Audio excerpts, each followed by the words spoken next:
Assalamualaikum warahmatullahi wabarakatuh. Allahumma sholli ala Sayyidina Muhammad wa ala ali Sayyidina Muhammad. Pemirsa yang dirahmati Allah, marilah kita simak ceramah dari Kiai Haji Abdullah Gimnastiar dengan tema Jangan Kagum dan Silau Terhadap Dunia. Sebelumnya marilah kita perbanyak sholawat minimal 1000 kali sehari, agar hidup kita penuh barokah dan mendapatkan syafaat kelak. Jangan lupa berikan dukungan kepada channel kami dengan memberikan super thanks seikhlasnya.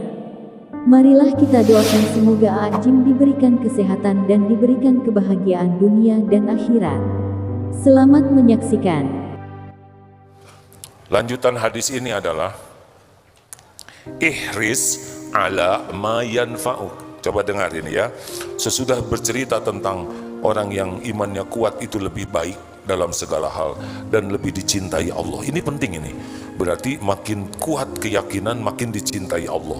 Ya wajar, karena akan berbaik sangka ke Allah. Orang yang yakin ke Allah tidak akan menyekutukan apapun kepada Allah. Tidak ada kagumnya lihat dunia ini. Lihat harta, Ais gak kagum sama sekali. Lihat pangkat, jabatan, kedudukan, nggak ada kagumnya. Nggak bisa kagum.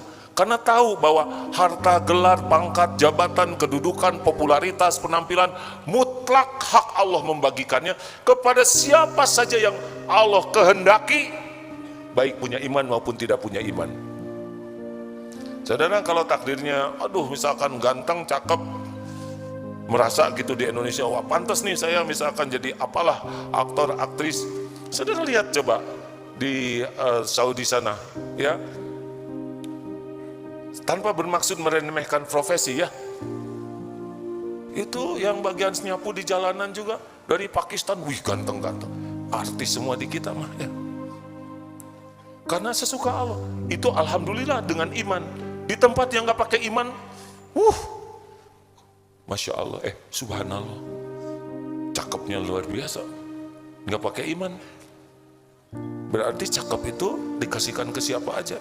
Kayak saudara sudah dengar gangster, yakuza di Jepang, Carter Medellin, mafia luar biasa. Tidak punya agama, tidak punya kebenaran, kasih saja dunia, gak dibawa kemana-mana. Jabatan, Hitler kurang gimana? Mao Zedong atau siapa yang dikenal dengan jabatannya tertinggi, tapi perilakunya tidak pakai iman, kasih saja jabatan. Maka orang yang yakin ke Allah tidak bisa kagum kepada pangkat, jabatan, kedudukan. Kita tetap baik dengan yang berpangkat, tapi nggak bisa hati itu menjadi gimana, biasa saja. Biasa saja. Biasa saja. Baik ke setiap orang, tapi tidak usah karena jabatannya ini kemudian seakan gimana gitu. Enggak. Halo, saudara, bukan berarti harus merendahkan. Jabatannya itu nggak ada apa-apanya. Udah saudara nggak punya jabatan, sombong lagi. Ini kekayaan milik Allah semua. Ya kalau saudara nggak punya, nggak usah ngomong gitu. Dan di hati itu yang tong sombong mana ya, mobil no Allah itu di sini, kan di sini ditonyok kalau di sini ada. Jadi hati itu juga tidak untuk meremehkan, tapi tidak ada kekaguman. Kenapa? Karena langsung ingat bahwa kekayaannya, kedudukannya, pangkatnya Allah yang memberikan. Bukan tanda kemuliaan, bukan tanda kesuksesan, tapi tanda besarnya ujian. S1 dengan S2 lebih berat mana ujiannya? Mana yang lebih mudah jadi sombong itu lebih berat? Nggak susah sombongnya. Saudara S1-nya di mana? Di SD Sukarasa 3, S2 SMP 12. Tidak untuk meremehkan, tapi tidak juga untuk kagum. Jadi biasa saja. Jadi nanti ketemu dengan pejabat siapapun, kita tetap hormat, baik, tetapi tidak ada kekaguman kepada jabatannya. Tidak juga kita jadi pamer, merasa bangga, kenal ini, kenal ini, biasa saja. Nanti udah pamer-pamer, dipotret, tahu-tahu ditangkap, kan nggak enak ya.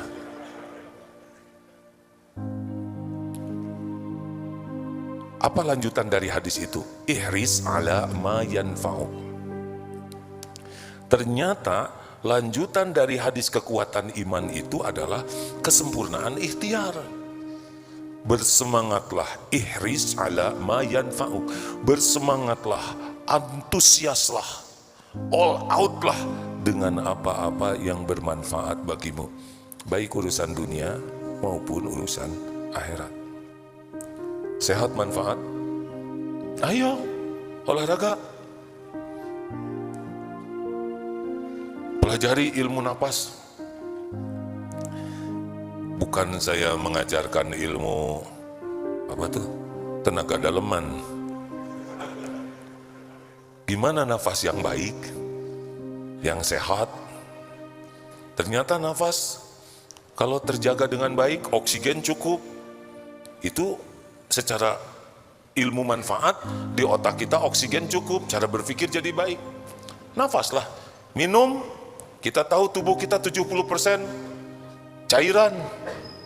Minum yang baik, jumlahnya baik, membaur, minumlah yang baik, pelajari ilmu minum. Ilmu memamah biak, makan maksudnya. Itu perlu ilmunya tuh makan. Kan ada yang lapar mata, wah, enak pisan tuh warna tinggal nih gitu. Nah gitu colek sini ini. Berapa banyak kita lapar gara-gara warna. Ada jambar roti nih, ambil lep kesini. Ini nggak ada yang tanggung jawab sama perut kita, bener? Ada yang lapar lidah segini saja, oh lewat segini tidak. Kita belajar makan, tanggung jawab nih ke tubuh ini. Ini at-tahadus bin ni'mah ya, syukuran kepada Allah. Selama umroh kemarin 10 hari, sebelumnya dicek darah, maklum sudah apa nyebutnya nih, tua, senior, lansia, aki-aki. Karena lansia di atas 60, ternyata gula darah rada naik. Walaupun kata dokter penyakit dalam wajar bagi usia di atas 60. Mungkin beliau mau menyebut aki-aki ya, tapi lebih bijaksana. Kenapa begini? Pelajari ilmunya. Ilmu tentang bahayanya gula. Pelajari ilmu bahayanya kolesterol. Dibekali oleh keluarga ramuan, daun salam, sereh, jahe, maaf ini bukan dagang hadirin ya, yang manis-manis, kayu manis, tiap pagi rebusan, minum, Masya Allah. Hari ini dites, gula di bawah 100, kolesterol di bawah 200, hanya 185, asam urat di bawah 7, 6,5. Aduh bahagia, walaupun nggak tahu jujur atau tidak tuh ya si alat itu, tapi halo, nuhun. Syariatnya nahan di sana. Lihat kambing senyum, lihat ayam tenang, sabar ya, ada waktunya. Sekarang waktu hanya melihat saja. Dedaunan, sayuran, kacang-kacangan, makanya agak mengembik sedikit itu. Ternyata sesudah tahu ilmunya, izin Allah jauh lebih seger, jauh lebih sehat. Oh, ilmu manfaat. Ilmu makan dari Allah. Makanya jangan cuma makan saja hadirin. Bagaimana makan untuk sehat? Maaf, ini saya mohon maaf sekali ya. Sesudah jumpa dengan dokter dan tukar pikiran, bahwa kalau usia sudah nambah, itu ternyata tabungan kebiasaan makan tidak baik dulu, itu berefek di masa tua. Kalaupun misalkan usia 45 mulai olahraga lagi, bersepeda, lari, itu memang membantu.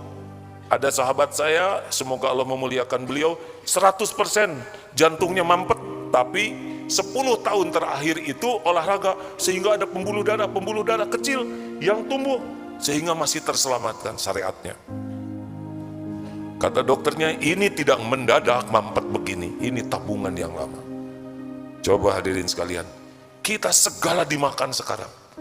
Jalantah, tahu jalantah? Minyak yang sudah enggak jelas juntrungannya, kasih pecin, aduh legit. Mau tidur, nasi goreng. beli apapun gorengan yang tidak jelas minyaknya, nabung itu. Plak di pembuluh darah, nabung terus. Belum lagi yang menghisap rokok, belum lagi yang minuman gulanya sampai manisnya luar biasa, sirupnya, nabung itu. Nabung. Jangan salahkan umur 30, nah gini, seperti babi hutan, kolesterol.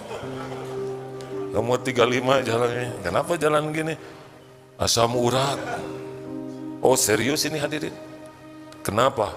Karena kita tidak sesuai dengan perintah Rasulullah. Ihris ala ma yanfa'uk. Olahraga. Serius ini hadirin? Yang sibuk merokok, silahkan saja. Bukan masalah umur, ajal tuh ditentukan Allah.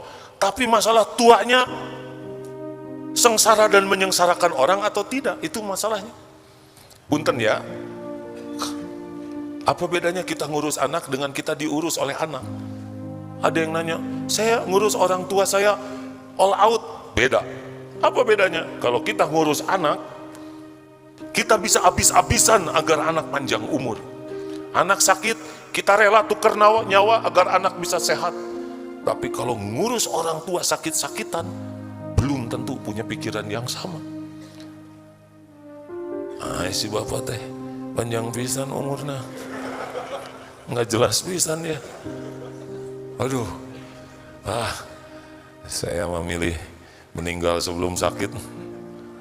Gak mau nyusahin anak-anak, gak mau. Mending gak usah terlalu lama aja di dunia. Kalau lama bakal nyusahin orang. Nah merokok tuh besar kemungkinan kalau umurnya panjang tapi deritanya itu panjang lebar. Ihris ala ma yanfa'uk. Apapun yang manfaat untuk urusan dunia dan akhirat, semangat. Tapi ciri khasnya adalah wasta'in billah. Kesempurnaan ikhtiarnya itu adalah sama-sama dengan kesempurnaan doa. Ini yang membedakan. Jadi seperti mau naik mobil, naik motor, pakai helm yang benar, helmnya kancingkan bagus. Naik mobil, pasang safety belt. Ini mobil, apalagi mobil-mobil sekarang kan sudah serba canggih.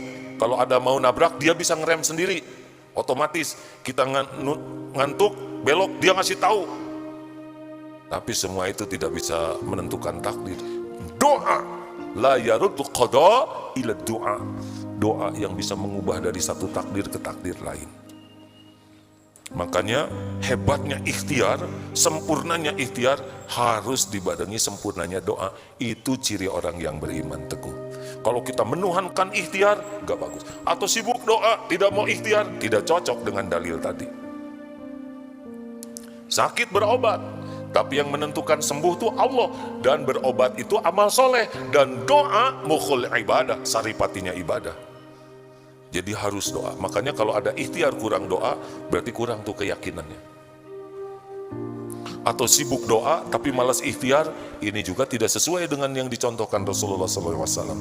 Rasulullah SAW ketika bertempur perang Uhud, baju besinya 2 lapis, beliau pakai helm sempurna. Padahal beliau tahu setiap musuhnya itu adalah makhluk ciptaan Allah, makhluk yang digenggam oleh Allah, makhluk yang tidak bisa memberi manfaat dan mudarat tanpa izin Allah. Tapi Rasulullah sempurnakan. Kenapa harus menyempurnakan ikhtiar? Sebagai amal soleh. Kita udah pakai helm, kemudian kita ketabrak meninggal, gak ada masalah. Tapi kita sudah punya amal melindungi tubuh kita. Jelas hadirin sekalian? Jadi yang orang-orang kurang doa, itu masih kurang yakin. Karena orang yang yakin ke Allah tuh pasti banyak sekali doanya. Pasti banyak doa. Nih, mau pergi dari rumah, mau ngaji ke sini. Periksa motor, ada remnya tidak? Jangan rem tangkal hadirin ya. Kan dulu astagfirullah, ada naik sepeda dulu kan, yang paling gaya tuh yang gak ada remnya. Jadi ban depan itu ditekan pakai sendal. Oh, sendalnya masuk, cep, langsung ngacung. Namanya rem tangkal. Tidak bisa. Pastikan bagus, pakai helm yang bagus. Bismillahi tawakkaltu 'alallahi la haula wala quwwata illa billah. Sedekah, dah. lakukan yang terbaik. Wala ta'zaz, janganlah lemah menghadapi hidup ini. Jadi kalau ingin lihat orang yang kuat imannya, dia sempurna tidak ikhtiarnya, sempurna tidak tawakal doanya, sempurna tidak tuh. Jadi jangan menganggap wah itu kuat iman, tapi dia mah tidak mau ikhtiar. Tidak bisa. Rasulullah memberi contoh begitu, para sahabat juga begitu. Ketika Umar bin Khattab radhiyallahu anhu menuju Syria dan pada waktu itu ada wabah, mungkin saudara ingat hadis ini, teruskan atau jangan? Kata sebagian, teruskan, takdir Allah tidak akan pernah ketukar. Kata yang lain, jangan. Akhirnya Umar bin Khattab memutuskan untuk kembali ke Madinah. Ditanya, mengapa engkau begitu? Ya, kita bergerak lari dari satu takdir ke takdir yang lain. Bagaimana sekiranya engkau membawa sekelompok, segerombolan, sekelompok ternak, di sini kering, di sana subur, mau engkau bawa kemana? Dibawa ke yang kering dengan takdir Allah, dibawa ke yang subur dengan takdir Allah. Barulah datang Abdurrahman bin Auf yang mengatakan, kalau suatu tempat ada wabah, yang di dalam jangan keluar, yang di luar jangan masuk. Jelas hadirin sekalian? Ini mau ulangan nih. Allah sudah tahu belum dek soal yang mau keluar?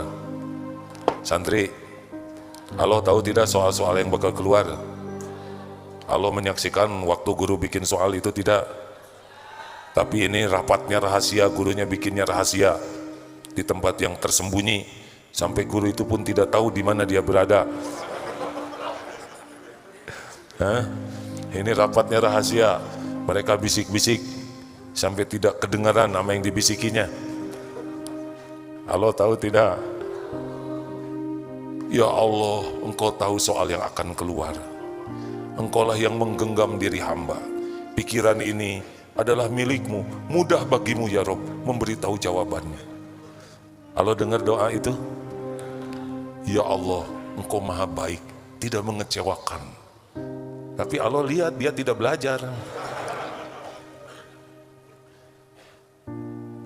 Paketnya harus bareng, seperti uang. Ada sisi yang lain. Sempurnanya ikhtiar, maksimalnya doa, itu harus kita miliki. Wala ta'zaz, dan janganlah kamu lemah. Jadi walau bagaimanapun, jangan gentar, jangan malas, jangan lemah, jangan lalai. Semangat terus. Nah, kalau sudah terjadi wa in asobaka syai'un, dan jika menimpa kepadamu sesuatu, fala taqul lau anni fa'altu kana kaza wa kaza. Jangan ngomong, duh seandainya saya begini, saya bakal begitu tuh. Coba saya begitu, saya begini nih. Tidak boleh. Walakin qul qaddarullah wa ma syaa fa'al. Katakanlah, ini sudah qadarullah, ini takdir Allah. Allah berbuat apa yang dikehendakinya. Fa innal law taftahu amal syaitan, karena perkataan seandainya membuka